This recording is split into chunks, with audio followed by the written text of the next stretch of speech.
If people are dieting now more than ever before, then why are nearly 1 in 3 American adults overweight?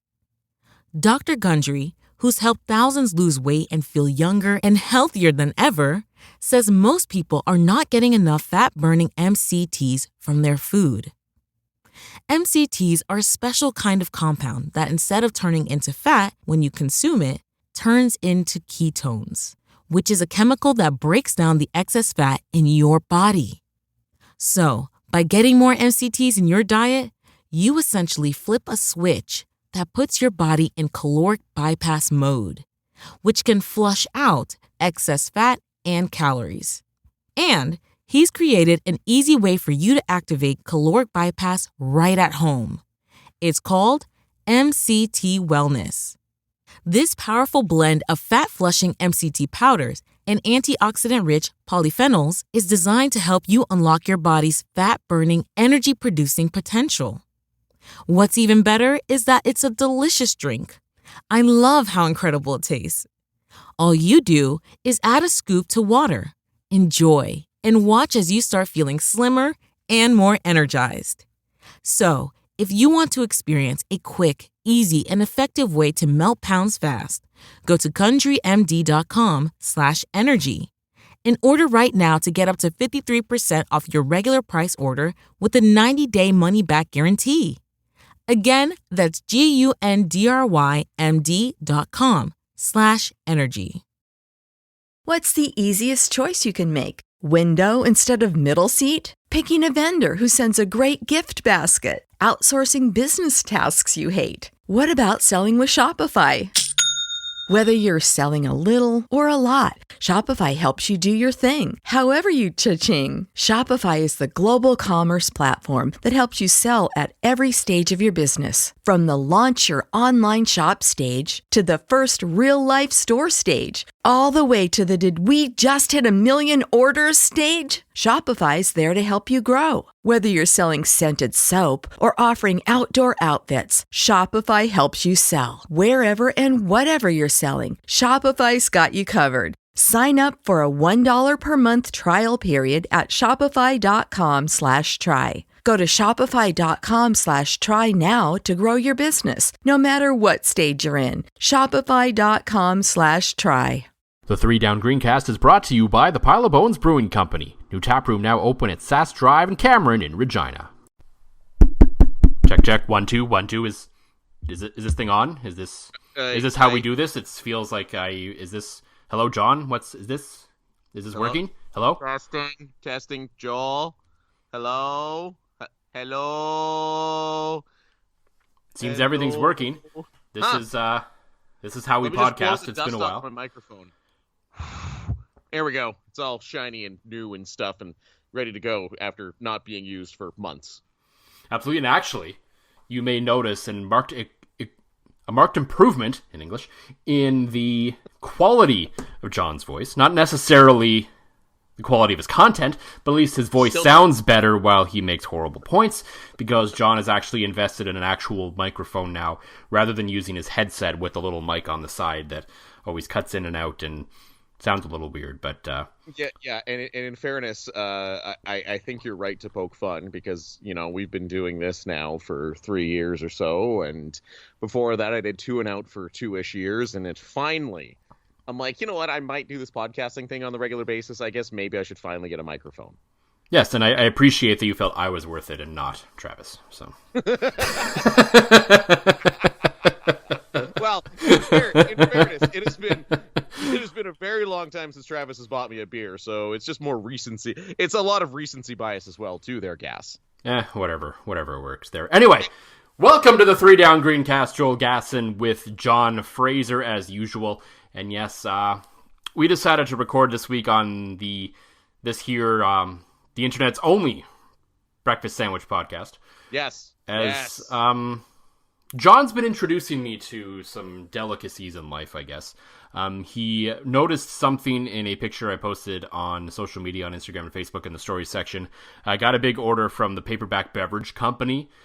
Great stuff out of Southeast Saskatchewan. They got a lot of pop. They got like lemonade, iced tea. So basically like a vanilla Coke, Dr. Pepper type thing. And they got Purple Drank, grape juice. sort of thing.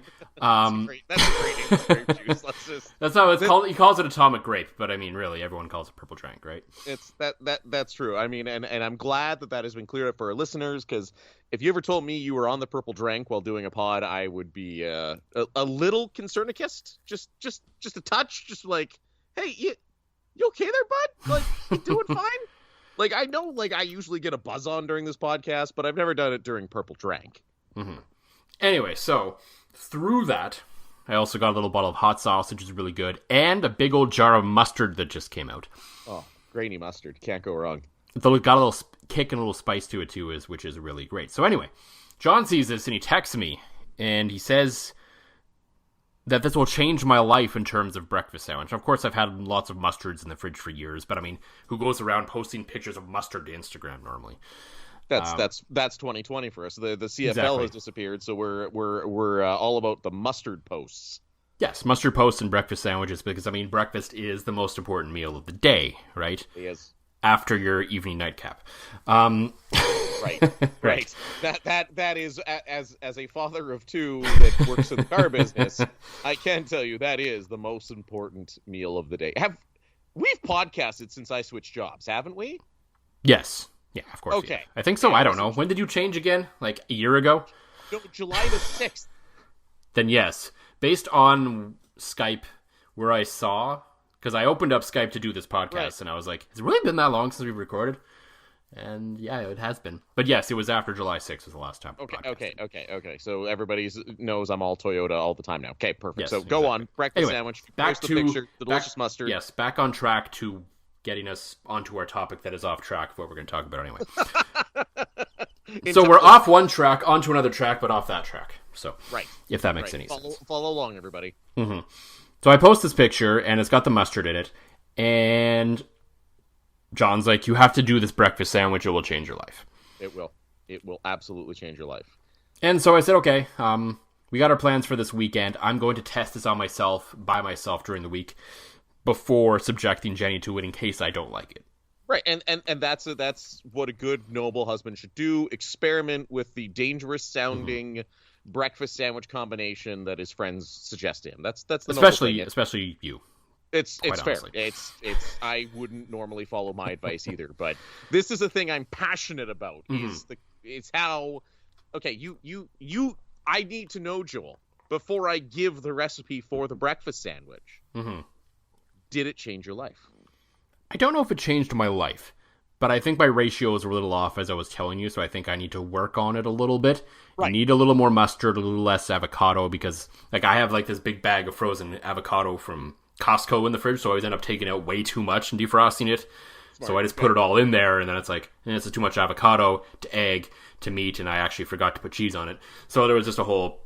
I think the ratio was off. It was good. It was not... I'm not sitting here saying it was bad. Like, I still tried other variations of it later in the week, as I showed you, but I wouldn't go quite so far at this point as saying that it changed my life. Now, see, what we're talking about is I now make my breakfast sandwiches. I take mayo and grainy mustard and use that as a sauce. Like, you mix it all up. You grab a little avocado, some cheese, preferably sharp cheddar or Kraft Singles. You know, if you can't go wrong with a plastic cheese from here and there. Never. If you're desperate, you need that sharp little taste.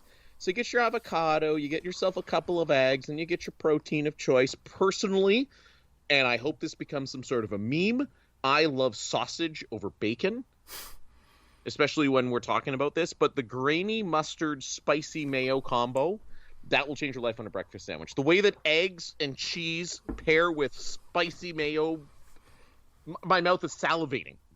That's why I'm getting a lot of in there, because it's so good. I had one this morning. I had ham.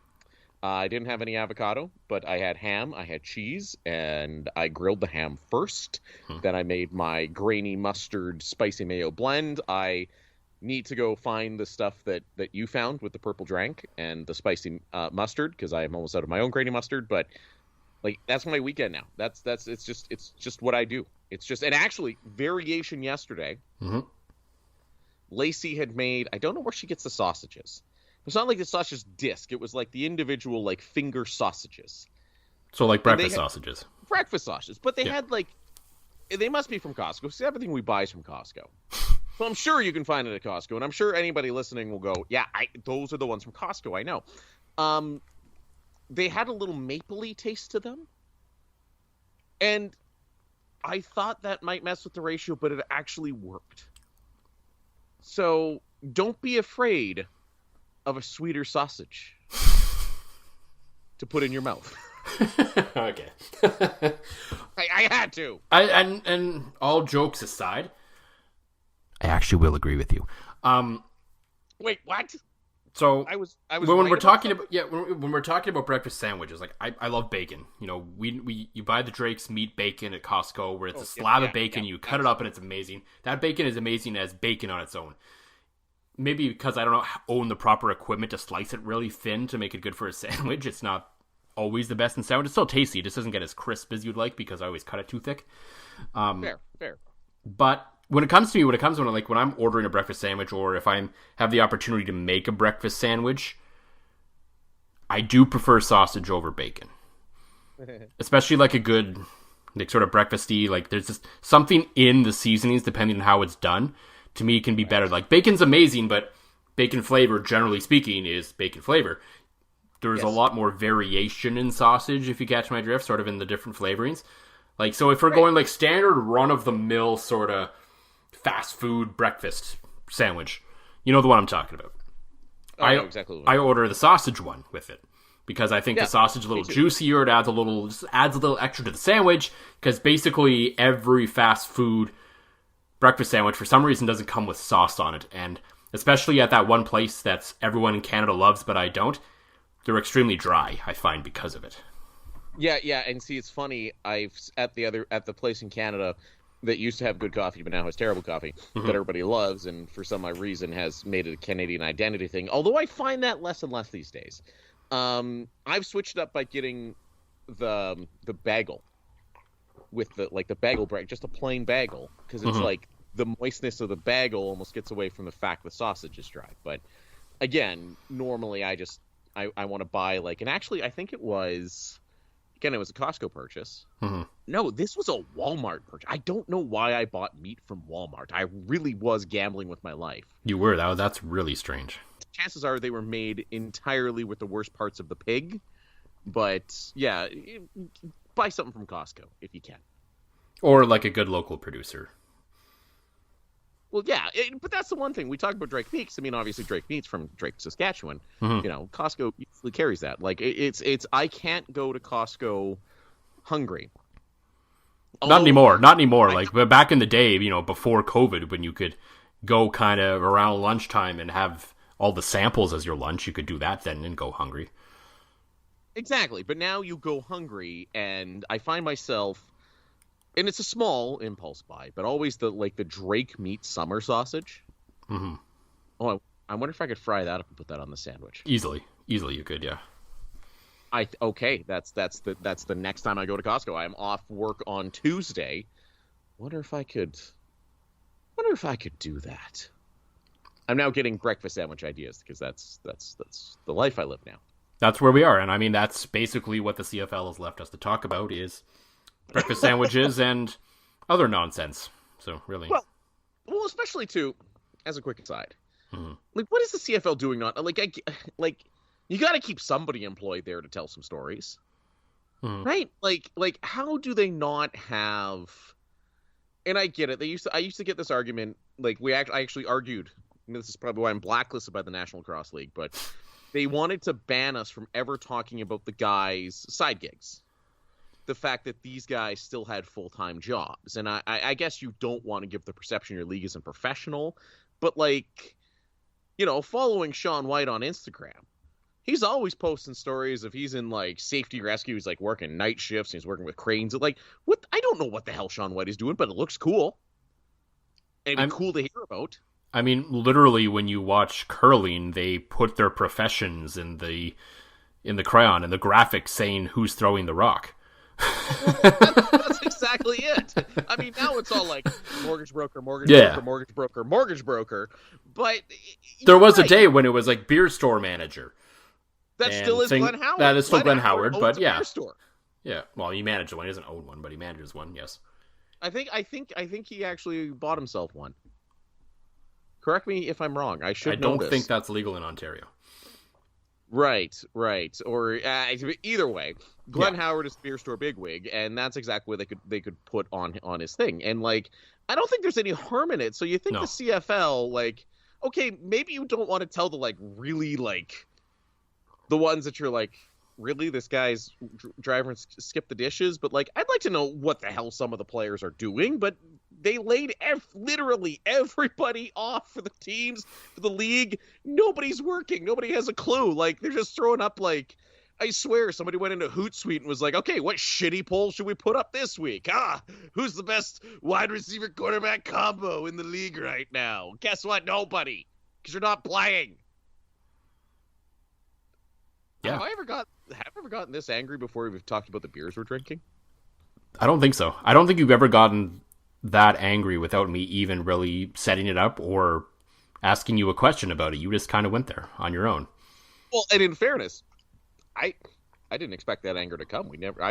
Our pregame talk and our pregame text, I don't think I ever mentioned being that angry, but you didn't. It just kind of came out from a natural place, not, forced sponsored rants that are on vogue with some people's television programs.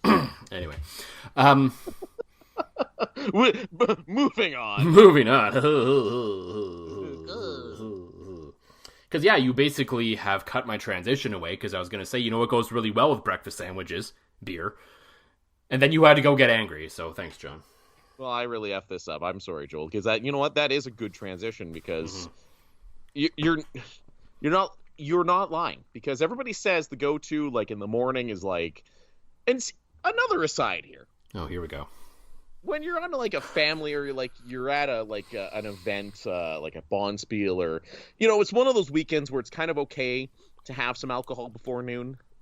Everyone, like a family weekend, or you're with a bunch of buddies or something like that, and, like, yep. I've watched my brother-in-law throw, like, half a thing of Bailey's in with his coffee, and I crack a beer and clam at, like, 9 in the morning. Everybody says, what do you do with the beer? I'm like, he just had a whole thing of beer. Like, why the judgment for the beer in the morning?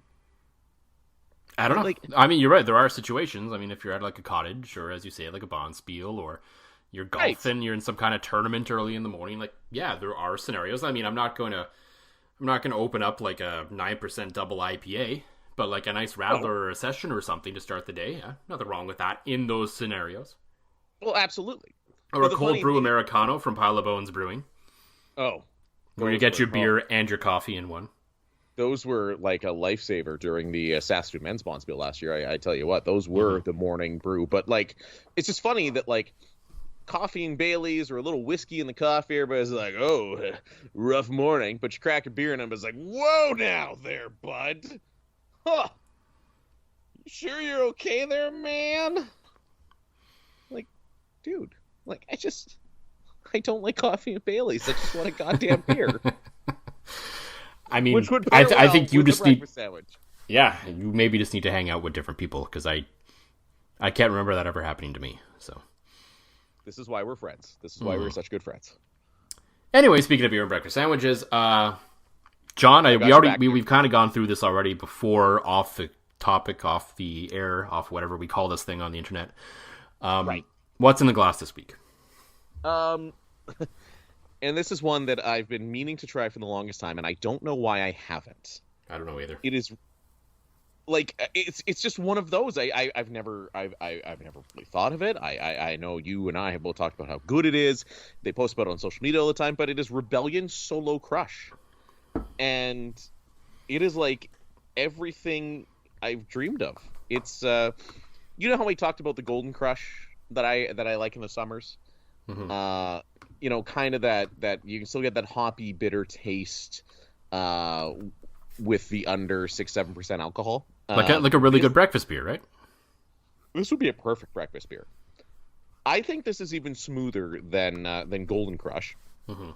And to me, as a guy that likes a hoppy, bitter beer, a fruity, juicy beer, for lack of a better term, I would highly recommend it, but I would also highly recommend it for that person that's like, okay, I'm ready to start making the jump to craft beers and IPAs and things like that. So I finally gave it a try. And then I learned something tonight because you texted me and you said, well, what kind of Solo Crush do you have? And I'm like, what? Yeah, and I've seen this with a few people out there, and so I felt it was kind of important to talk about. So the Solo Crush was launched earlier in the summer as basically a single hop series. So there's been a few different iterations of Solo Crush. I believe there's one with Chinook hops, and there was another one I can't remember off the top of my head right now. Both of those were very good, but I think the one that has come out recently is probably my favorite of them all. So you picked a good time to get into it. So it's basically a beer. It's like they've brewed like kind of a Golden Crush hazy kind of style, but then Rebellion has only hopped it with a single kind of hop. So you really understand like the flavor of that hop. So there's other breweries made them too. They're usually called smashes. That's usually single malt, single hop. I don't know if this is single malt as well, and on top of single hop, but regardless. So what the ones that have come out recently are actually like super cool and super hyper local because they were wet hopped, which means because the hops are harvested fresh recently from JGL out in Saskatchewan. It's a Saskatchewan hop farm that comes around. And basically Rebellion went out there, harvested a bunch of hops, and this is one of them. And so it's the wet hopped Comet. It's with Comet hops, so that's kind of the taste you're getting out of that one right now. There's also wet hopped Cashmere that's allegedly out on the shelves right now. Mark kind of let that out of the bag a little bit. And so that's also from there. And you can only really get wet hop beers around this time of year because, I mean, they're not going to hold over the course of the time. You know, like anything you harvest, you eventually have to dry it or process it or do something with it. So that's kind of where the hops go from there. You know, they get harvested. You can make some wet hop this time of year, and then they usually get dried out and left whole leaf because I learned recently that Rebellion, all of their beers are brewed with dry whole leaf, usually, or they're just turned into pellets, which a lot of breweries use as well. So I have learned so much, and my one of the things in my life I live by, and I'm sure you've heard this many times.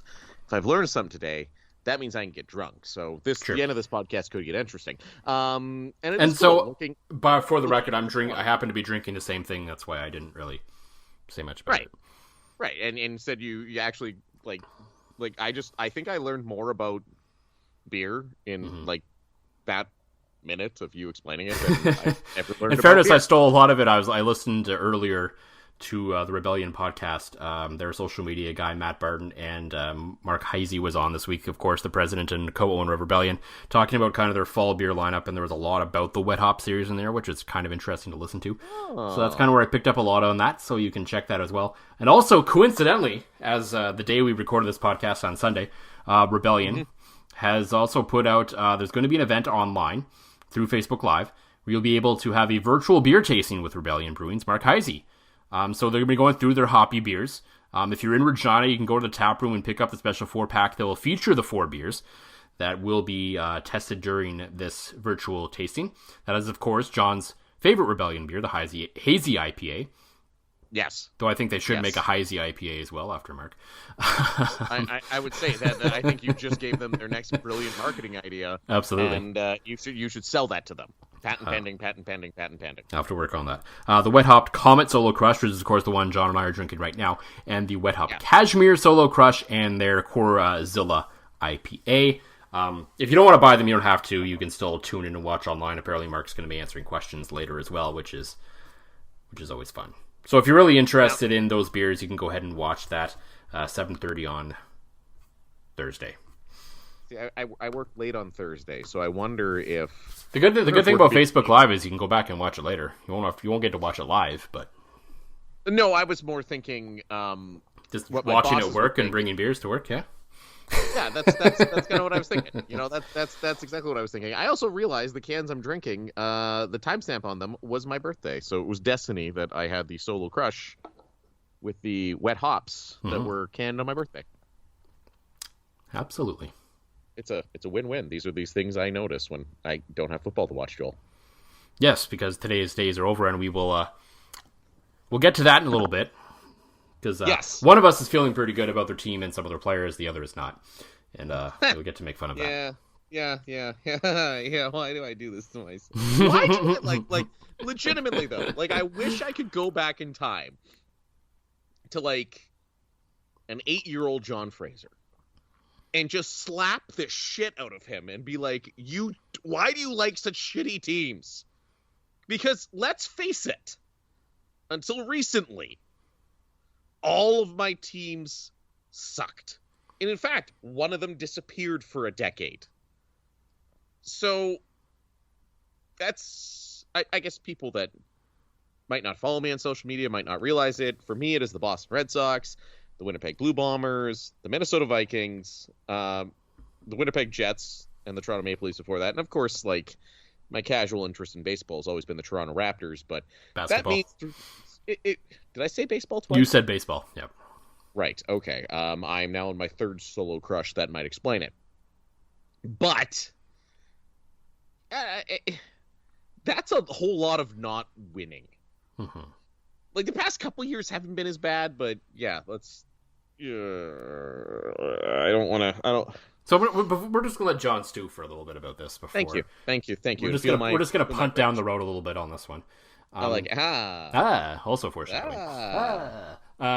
So yeah, I don't know. Earlier last week, Rob Vanstone of the Regina Leader Post, Saskatoon Star Phoenix technically as well, put out a column about the state of the CFL, and not obviously financial state or the lack of game state or anything like that. Right. But just generally in speaking, how the game itself on the field maybe isn't quite as exciting as it used to be, and part of that reason could be just because of how football south of the border has caught up with the CFL in terms of its aerial attack and general goofiness and insaneness on offense and the whole shebang. And I think both of us on this podcast agreed. We've kind of talked about it for the last few years that we've been doing this. It's kind of something's always felt a little off in the CFL game recently. Like, it's still entertaining. It's a pretty good product overall, but there's just that little bit extra that's missing to make it great. And there are times where I thought the two of us and friend of the show, Dan Plaster, were alone in that thought. Like, it felt like there was always all this praise being heaped on the CFL from the usual types. And then I finally saw that column from Rob Vanstone, and I was like, oh. And the reaction to it, specifically, because that's one of those columns where you're like, oh boy, are the fanboys going to get upset about this? And a few of them did. A few of them did. But for the most part, there was a lot of people who agreed with him. Yeah. And I'm not going to lie, being vindicated in your thoughts by Rob friggin' Vanstone, that feels pretty good when you're like, you're feeling the same as the legend Rob Vanstone, who, by the way, applauso for Rob for a minute. His transformation, like, he's lost, what is it? He's up to like 80 or 90 pounds the guy's lost? Something like that, yeah. He doesn't even look... I haven't seen him in months, but the pictures I see online of when I do see him the next time, I probably won't even recognize him.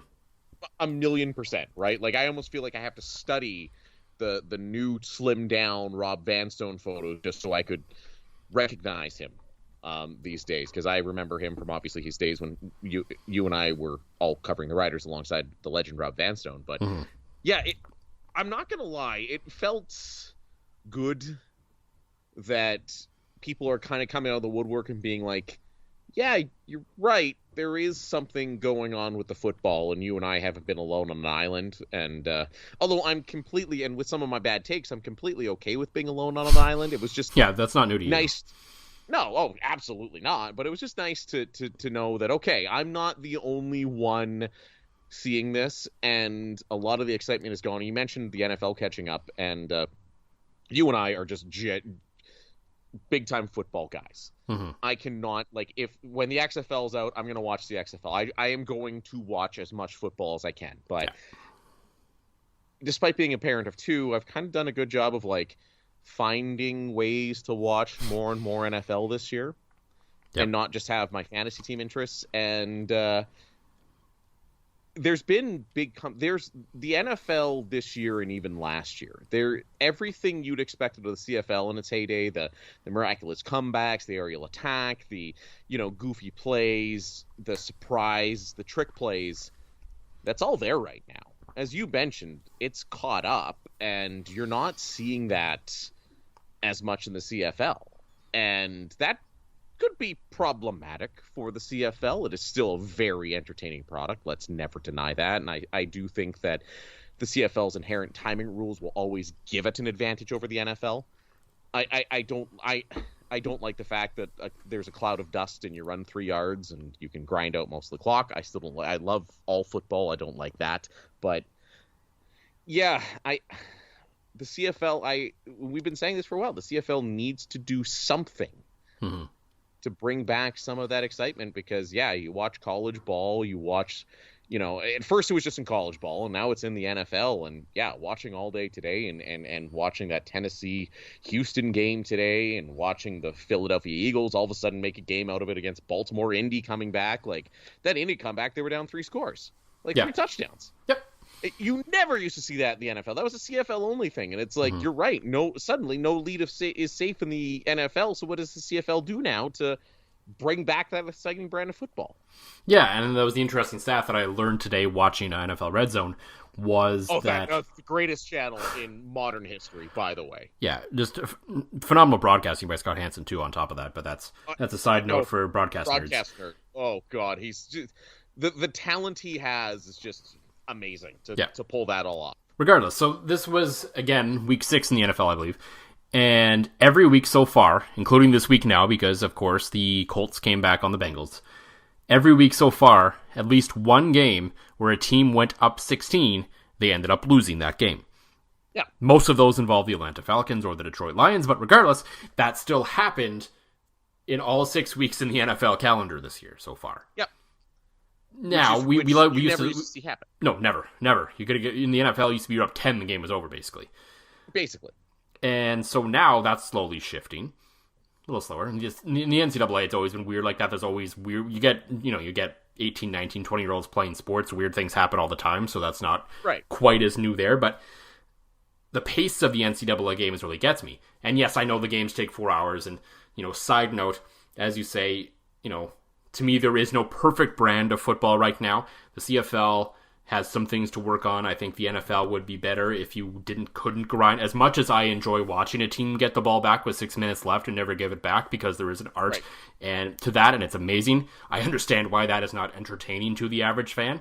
So if they could do something about that would be great.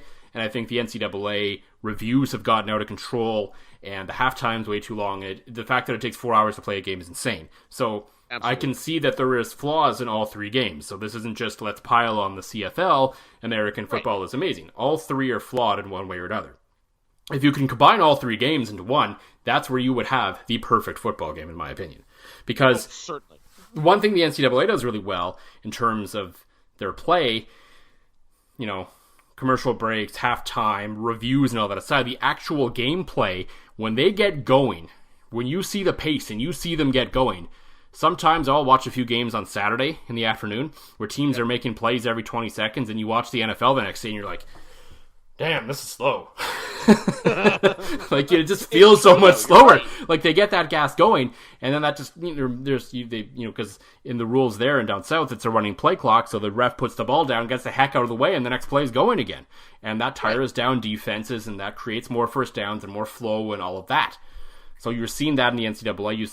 Some NFL teams have tried. I know Chip Kelly really tried when he came up from college. Didn't really work as well in the NFL. But they do, even in the NFL sometimes, late in games or different points in the games, you do see them go with a little more tempo where you can't really do that in the CFL because the ref puts the ball down and then waits a couple seconds for substitutions and then blows in the 20-second play clock and you're like, okay, finally, let's get this play going. So that's... there's different levels of that. So the point of all this is it's not great that the CFL isn't playing football right now. We would all much prefer to be watching the CFL right now. There's no question about it. Certainly. But on a Sunday, it still takes priority for me over the NFL. Yeah. So what this comes down to then is, well, it's not all bad. There is an opportunity for the CFL to do something here. And this is kind of... there isn't too many opportunities for a league to essentially reboot and reinvent itself. Mm-hmm. And we've talked ad nauseum in CFL circles about how the business model needs to change, and there's no question about that. But I think the game on the field needs to change a little bit too, and this is their opportunity to do that, to bring back that high level of excitement. Because I think if you can turn on any 3 brands of football and you find them entertaining, that will make a big difference in terms of the the perception of the CFL. If it's like, okay, the Certainly. games are again 40-35, people are going to take notice of that. Absolutely. So what can be done? And it's interesting because I think one thing I think I would like to see, and this is, sort of a real thing, we're going to get into dumb things in a second here. The real thing is I think there needs to be an opportunity for teams to play with more tempo. I think that would help a lot in terms of the game. And then there's probably other rule tweaks and different things that could changes.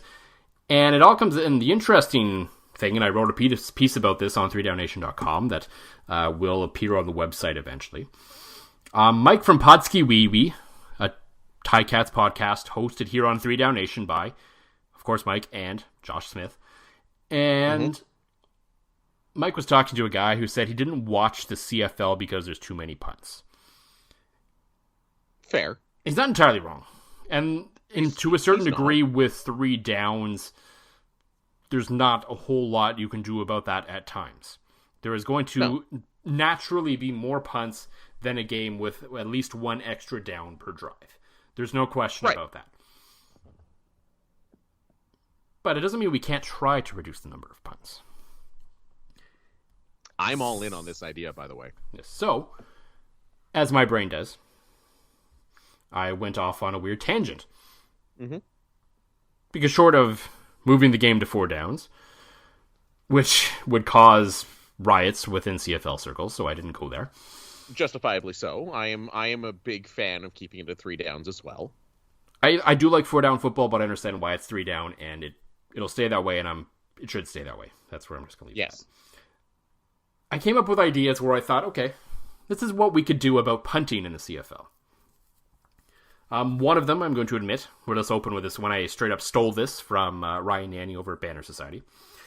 And I gave him credit, so I gave him credit for coming up with the idea. And he has a long list on the website.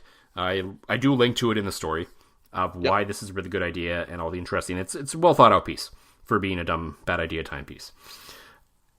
He suggested essentially, and I've dubbed this the reverse rouge, where every time you punt, you are deducted a point on the scoreboard. Ooh. That is... Yes, so of course it brings games closer, it really makes teams think about when they punt and all that sort of thing. So I'm going to lead with that one in this context because I didn't come up with it and I wanted to give proper time to Ryan and Banner Society for that one. The piece is about 2 years old, so he wrote a couple years ago. I think it's still relevant because no matter what level of football we're talking about, what league of football, what brand of football we're talking about, returns are exciting, but they don't always happen all that often, and punting's pretty boring, to be honest. Yeah, it's like, I mean, anybody that was watching the Miami Dolphins New York Jets game this afternoon, where they said it was I forget the punter's name. It's not Sergio yet. They should be punting for the Jets and kicking for the Jets, and apparently, based on what Clemson did this week to Georgia Tech, should also be the quarterback for the Jets. Which I think is the highlight, if out of all the non-context, like if you were to read some of the text between the two of us without context, that was probably the favorite. Do they really have their punter playing quarterback? And you confirmed that, yes, in fact, they did, because I saw it on social media, wasn't watching the game, and of course, all things college football go to you. Not only was the punter in for Clemson, because they were up 73-7, he went 2 for 3, and he threw to Dabo Sweeney's son, who was in at receiver at that point. Like that's amazing. That's let the guy. The disrespect was amazing. The disrespect was amazing. I love it. You're not putting it. You know what? If you've given up that many points, they should be able to let the mascot go out there and chuck some bombs, right? Like, yeah, I don't get the people that say, "Oh, you're insulting the other team." Then go ahead and stop them. But I digress, because we are talking about the boringness of punting and how, and it was really noticeable today because I'm a big NFL Red Zone guy. Yep.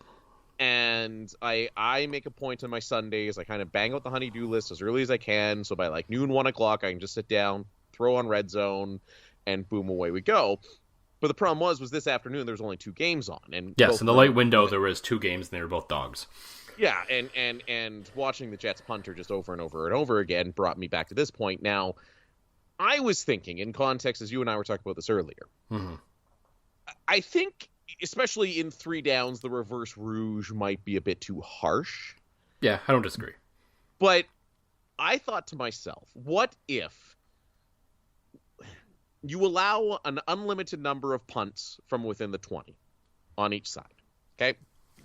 So if you can't get anything going, you're within your own 20, fine, you can punt. Because the excitement level created by a punt that's even at the 20, you're probably booting it to midfield. The other team's 45 on a good kick, unless John Ryan's back there. You still have some excitement, right? You still have that, like, the guy is close to scoring. But for the rest of the game, you are only allowed 4 punts outside of within your own 20. And that kind of piggybacks off the idea that I have in the piece that actually, surprisingly, after John Hodge and Justin Dunk went over it and made me look a little smarter than I am, in terms of like writing and grammar and all that sort of fun stuff. That's why they run the site. Yeah, you and I exactly. We exist. talk about beer and do nothing. It's fair. So Hodge brought up in our little group chat that he actually really liked one of my ideas, which was teams only had a certain number of punts they were allowed to use per game. So, and my idea was just straight up, no matter which game, didn't matter what, depending on where you were in the field, you had X number of punts. And I think I didn't come to a number in the piece because I, quite frankly, didn't have the interest in looking up the numbers. And to me, the number doesn't really matter, like how many punts you average per game. According to Hodge, he looked it up, it's about 7 to 8 punts a game, somewhere in that range. It's sort of the average per team. It always seems like more, though, some games. Well, because, I mean, there's some games that are a lot more and some games that are a lot less, right? So that's just kind of what it averages out. So he said, what if you put it at 5 per game, which may be a little low. I don't know. I mean, this is a rule that's never actually going to come into effect, but it's fun to talk about, especially when no one's playing football. Right. So, yeah. What if it was said, okay, you had, it just creates so many different scenarios where all of a sudden you're on your 40, let's say you're on your 40, 45 yard line. There's 10 minutes left in the game. It's third down, but you only have 1 punt left, and say it's a fairly close game. Maybe a 7 to 10 point game. What do you do, right? And so that it just brings in this whole different other scenario, which will drive coaches insane. I mean, how many coaches across football struggle with clock management as it is? Now you're asking them when to figure out when they should and shouldn't punt. To me, as someone who talks about football and writes about football for, to kill time essentially, and to basically these things we do, it would be fun. And that's really what this is all about. So to me, the more I thought about it, the more this became sort of the benchmark for what this should be. The number's flexible, the number can change, but it would be fun, and it would be interesting to see it piloted somewhere. Maybe the Spring League or the XFL or someone tries this out just to see how it goes. And I think it would be really fun. No, and I agree with you. I agree with you wholeheartedly. I mean, I even found it I'm finding it more and more fascinating as numbers people like you you and I aren't numbers people to the degree that Derek Taylor's a numbers person. I'm a numbers guy who believes follow the numbers. I just don't know what the numbers are. Right, and I'm that's fair. And I'm very much a numbers guy. That like the thing I did notice though, and I am noticing even in the NFL, a lot more teams are going for it on fourth down. Yes, and it is very prolific in college, where basically everyone but Nick Saban has gone for it a bunch on fourth down this year. Well, and that's it, and that's starting to creep in, and that's what's making the other products more exciting, right? Yeah. And you can do that, and you can take those risks. And before we get to our silly ideas, this is another serious idea, and I am a big believer in continuity in football teams. You look at the best football teams at whatever level. They have and again, college, you can only get realistically maybe 3-4 years of continuity. But if you're lucky, yeah. I am a big believer in continuity, and the CFL to me needs to do something. You're always going to have guys leave for the NFL, and that's a feather in the cap of the CFL.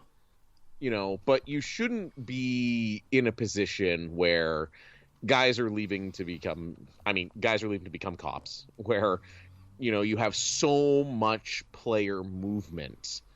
They need to do something to nip that in the bud. I don't know what it is, and I don't know if I have any solutions, but the fact is you look at all these guys, and it's not just, the star quarterbacks and receivers, and it's everybody on that team. you need to have those guys that know the systems, that know everything you're in place, that have lived in them for a couple of years or a year even. Like, they need to figure something out to do that, and I think immediately the product will change for the better. Absolutely. And I think even just from a marketing fan perspective, that's important too. We've talked about a lot. And I think in terms of serious considerations as well, I think this is where the coaching cap is really going to hurt as well. Not so much the salary, but just the number of coaches you can have on a roster. And I would say whatever you set I've always thought whatever you set the coaching cap at, if you can fit 20 coaches under that number, good for you. As far as I'm concerned, because what's happening now is I think there is currently in terms of offense, which kind of ties into punting, is there's a lack of innovation. There's a lack of excitement in sort of the offensive ranks right now. The defensive coaches have had the run of the muck for the longest time, and that's part of the problem too, is there's been a lot of defensive coaches and a lot of defensive coaches with sort of a lot of sway in the way this league works right now. For the last while, anyway. Maybe, Lapolice is in Ottawa now, and there's some changes along there, hopefully coming a little bit. But for the most part, defense has kind of run this league for the last decade, let's say. And now, with this coach's cap, there is no room to bring in some younger guys and sort of let them grow and let them learn the game and let them put their own twist on the game and innovate the offenses. Instead, because of this cap now, and it was kind of already happening, we're just seeing guys, move around from team to team sort of in the same kind of role, and we're just seeing the same offenses forever.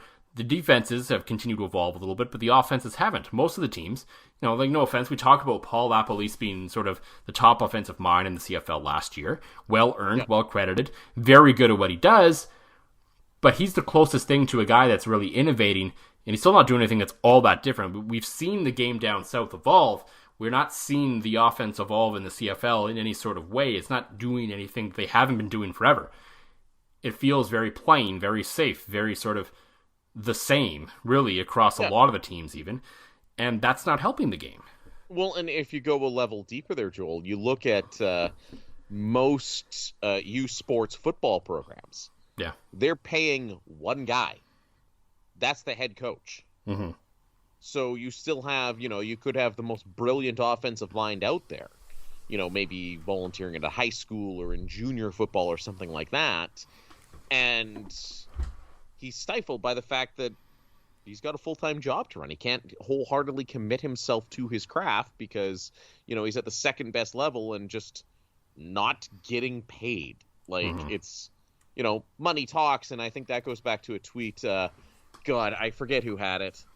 Somebody had a tweet that basically said, we need to do a better job of promoting football in this country.